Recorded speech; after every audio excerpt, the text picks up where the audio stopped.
Welcome to episode 10 of The Daily Planner. Are you taking a break from the NFL playoffs to set next week's weekly goals? I'm David Monroe, your host for this show, and as we do at the start of every episode, let's do the morning mantra.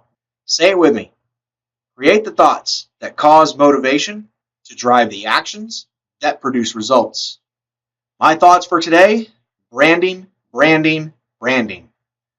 I sat down today and finally wrote the 2,000 plus word blog post I had scheduled for yesterday.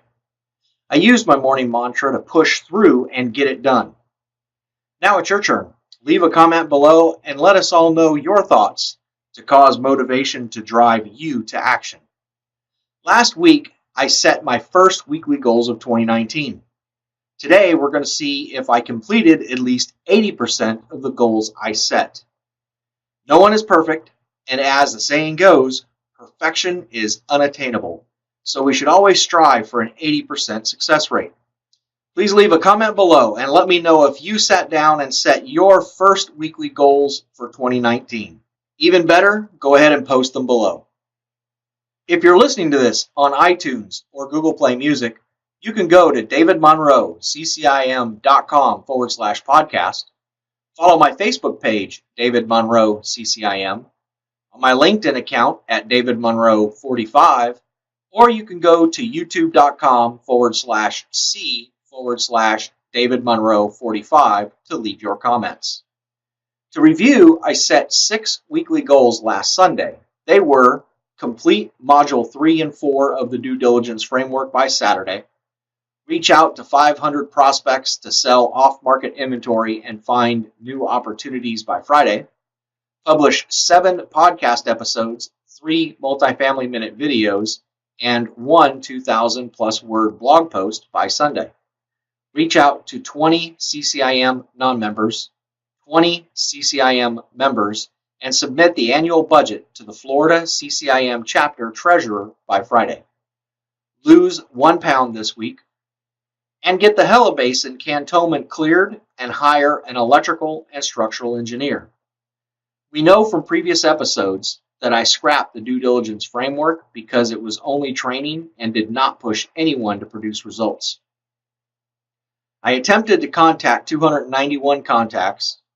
I reached 29 decision makers, scheduled 4 appointments, held 1 appointment. I had no contract signed and 1 closing. This produced an attempt to contact ratio of 10% and a contact to appointment ratio of 14%. These numbers will become important to me during my quarterly goals for next quarter and my annual goals for next year. I found 6 new multifamily opportunities and 2 potential purchasers of existing pipeline inventory.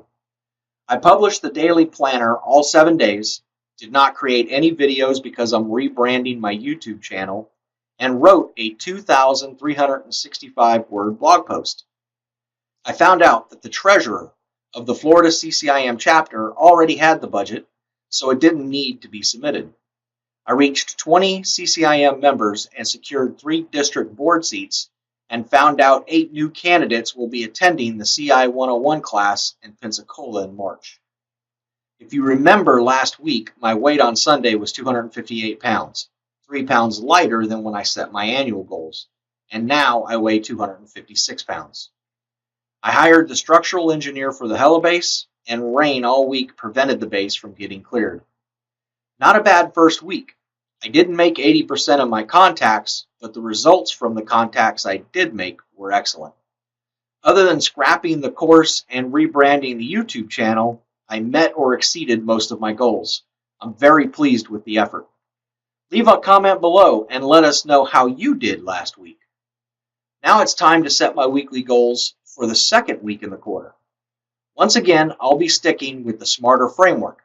I discuss how to use the SMARTER framework in episode 1. We only want to set about 2 to 4 weekly goals so we don't get overwhelmed. Remember, we have 13 weeks to achieve 4 to 6 quarterly goals, or if you remember, 8 in my case, so you don't have to focus on all of them each week. I've chosen to create 4 for this week. The first weekly goal I set was to support the quarterly goal of closing $15 million in property value. My goal is to reach out to 500 prospects to sell my current off-market inventory and find new opportunities to put in the pipeline by Friday, close of business. The second weekly goal supports the quarterly goal to have 10,000 unique monthly visitors to my blog in March, have 1,000 YouTube subscribers, 2,500 Facebook fans, and 10,000 podcast downloads. To achieve that, I will need to publish 7 podcast episodes, 3 multifamily minute videos, and 1 2,000 plus word blog post each and every week. My third quarterly goal supports the quarterly goal of losing 14 pounds by March 31st, 2019. I will lose 1 pound this week by walking 4 days and continuing to drink herbal mint tea each morning instead of coffee by Sunday and not eating any fast food. I did make one slip this week and did have Wendy's about 2 nights ago. My starting weight for this week is 256 pounds. My fourth and final goal supports the quarterly goal to complete and deliver the Cantonment helibase to my client. This week I will hire the electrical engineer, finish clearing the land, and start leveling and grading by Saturday. Now it's your turn. Leave a comment below and let us know your weekly goals for this week coming up. If you're listening to this on iTunes or Google Play Music, you can go to davidmonroeccim.com/podcast. Follow my Facebook page, David Monroe CCIM, on my LinkedIn account at David Monroe 45, or you can go to youtube.com/C/David Monroe 45 to leave your comments. Make sure you tune in tomorrow as we set our daily Big 3 for Monday. Enjoy what's left of your weekend.